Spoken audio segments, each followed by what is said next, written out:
Question stem for question numbers 7 and 8. Question stem. Let alpha, beta, gamma be real numbers such that the system of linear equation x plus 2y plus 3z is equal to alpha, 4x plus 5y plus 6z is equal to beta, 7x plus 8y plus 9z is equal to gamma minus 1. Is consistent. Let determinant of M represent the determinant of matrix M is equal to this. Let P be the plane containing all those alpha, beta, gamma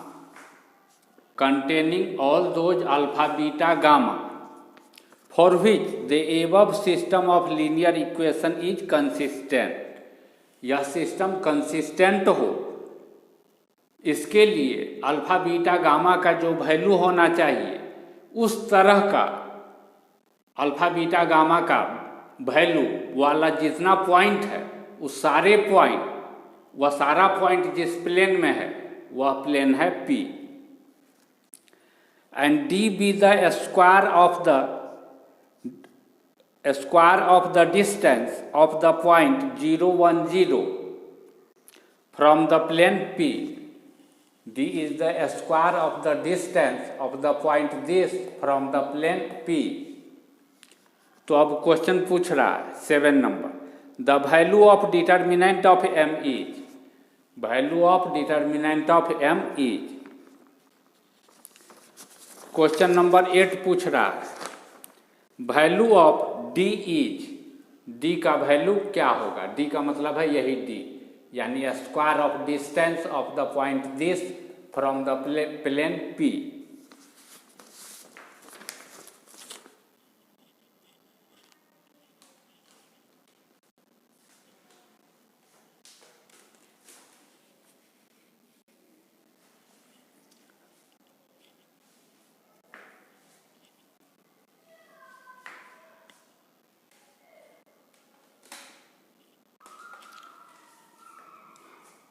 हमको दे रहा है कि यह system of equation consistent है. सबसे पहले इस system of equation में डेल्टा 1 2 3 1 2 3 4 5 6 4 5 6 7 8 9 का determinant that is equal to क्या मिलेगा. थर्ड रो के अलॉन्ग एक्सपेंड करते हैं 7 इंटू 12 माइनस 15 माइनस 8 इंटू हटाओ 6 माइनस 12 6 दिस हट गया 6 माइनस 12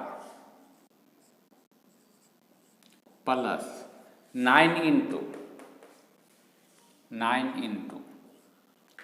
इसको हटाओ 5 minus 8 5 minus 8 that is equal to हो जाएगा माइनस 3 माइनस 21 माइनस 6 48. यहाँ पर माइनस 3 तो minus 27 that is equal to 48 minus इस दोनों को जोड़ देते 7 1 8 और 2 2 4 that is equal to 0. Delta है 0 तो या तो नो सॉल्यूशन होगा या इन्फिनाइट नंबर ऑफ सॉल्यूशन होगा. हमको दे रहा है यह है कंसिस्टेंट, तो कंसिस्टेंट एक ही स्थिति में हो सकता है कि इन्फिनाइट सॉल्यूशन हो और उस स्थिति में क्या होता है delta 1 is equal to delta 2 is equal to delta 3 तीनों का वैल्यू 0 हो, तब सिस्टम ऑफ इक्वेशन कंसिस्टेंट होगा और नंबर ऑफ सॉल्यूशन इन्फिनाइट होगा। Delta 1 is equal to 0, delta 1 is equal to 0, delta 1 is equal to 0 implies that, इसमें 1 4 7 को हटाओ, इसके जगह पर यह रखो अल्फा बीटा गामा -1 और बाकी दोनों कॉलम यही रहेगा 2 5 8 3 6 9 is equal to 0। This implies, इस कॉलम के अलोंग एक्सपेंड करते हैं तो alpha into 9 × 5 = 45 minus 48 minus beta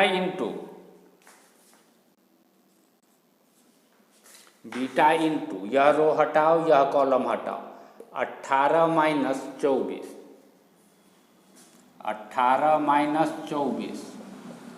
plus gamma -1 into row हटाओ कॉलम हटाओ 12 - 15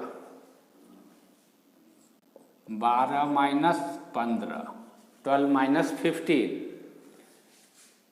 this implies this is equal to 0।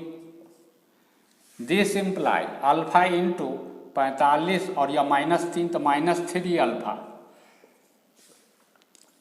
यह हो जाएगा -6 प्लस 6 बीटा और यहाँ पर -3 तो -3 gamma plus 3 is equal to 0। दोनों तरफ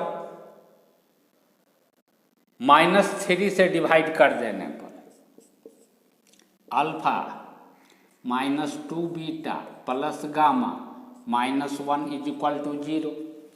this implies alpha -2 beta plus gamma is equal to 1। तो हमको क्या रिजल्ट मिल रहा है?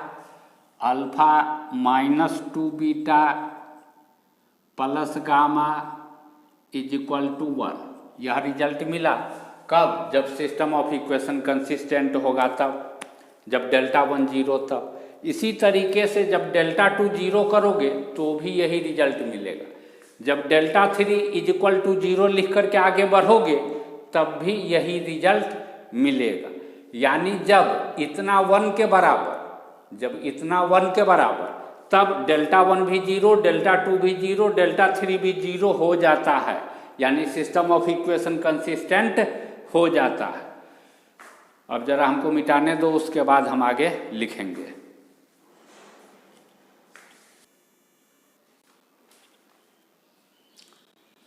अब हमको क्वेश्चन 7 कह रहा है value of determinant m is, m matrix दिया हुआ है, इसका determinant of m 7 number is equal to alpha 2 gamma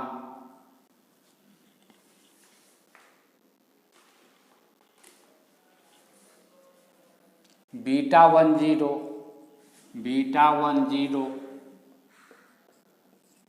-1 0 1 -1 0 1 determinant that is equal to,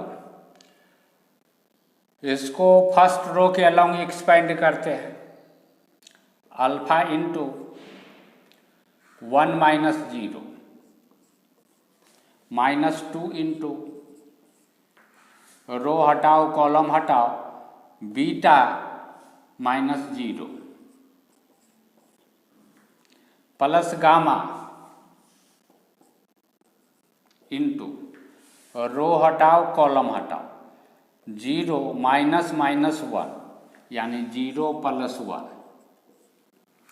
that is equal to alpha -2 beta plus gamma. और alpha minus 2 beta plus gamma 1 के बराबर हो रहा है, दैट इज इक्वल टू 1। तो determinant of M का value पूछ रहा था, डिटर्मिनेंट ऑफ एम का वैल्यू आया 1। जरा हम आंसर भी चेक कर लेते हैं।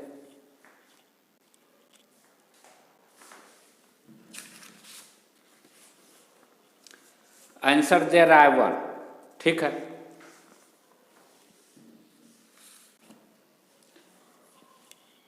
अब हमसे पूछा जा रहा है D is equal to, D क्या है, एक प्लेन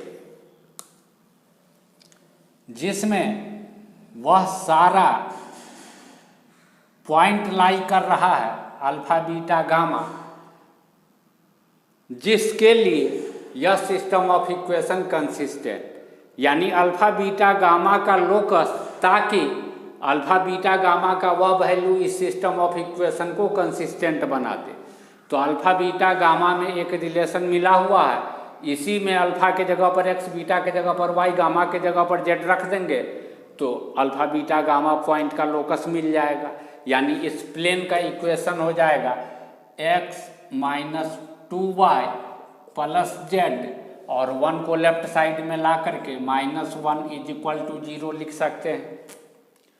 अब मान लो एक पॉइंट है 0 1 0, 0 1 0, यह पॉइंट है मान लो 0 1 0। इस पॉइंट से इस पर जो परपेंडिकुलर खींचेंगे, इस परपेंडिकुलर का लेंथ, इस परपेंडिकुलर का लेंथ, इस पॉइंट से इस पर खींचे गए, इस प्लेन पर खींचे गए परपेंडिकुलर का लेंथ। तो परपेंडिकुलर का लेंथ क्या हो जाएगा, length of perpendicular, length of perpendicular, perpendicular drawn from this point to this plane, drawn from this point to this plane is equal to, इसमें x के जगह पर x कोऑर्डिनेट, y के जगह पर y कोऑर्डिनेट, z के जगह पर z कोऑर्डिनेट रखो इसके LHS में, तो हो जाएगा 0 -2 का है कि 2 × 1 2, और z के जगह पर 0 तो +0 और -1, इसका मॉड x के कोफिशिएंट का स्क्वायर यानी 1 का स्क्वायर 1, -2 का स्क्वायर यानी 4, और z के कोफिशिएंट का स्क्वायर यानी 1, इसका रूट। लेकिन d था इस डिस्टेंस का स्क्वायर, इस डिस्टेंस का स्क्वायर, यह डिस्टेंस मिला इतना, और d है इस डिस्टेंस का स्क्वायर, तो d इज इक्वल टू क्या हो जाएगा, therefore d is equal to इसका स्क्वायर, यह वास्तव में है कि किसके बराबर, यह है -3 का मॉड बाय 4 1 5 1 6 का रूट यानी 3/√6। तो d क्या हो जाएगा, इसका स्क्वायर यानी 9/6, that is equal to 3/2, that is equal to 1.5। जरा आंसर देख लेते हैं।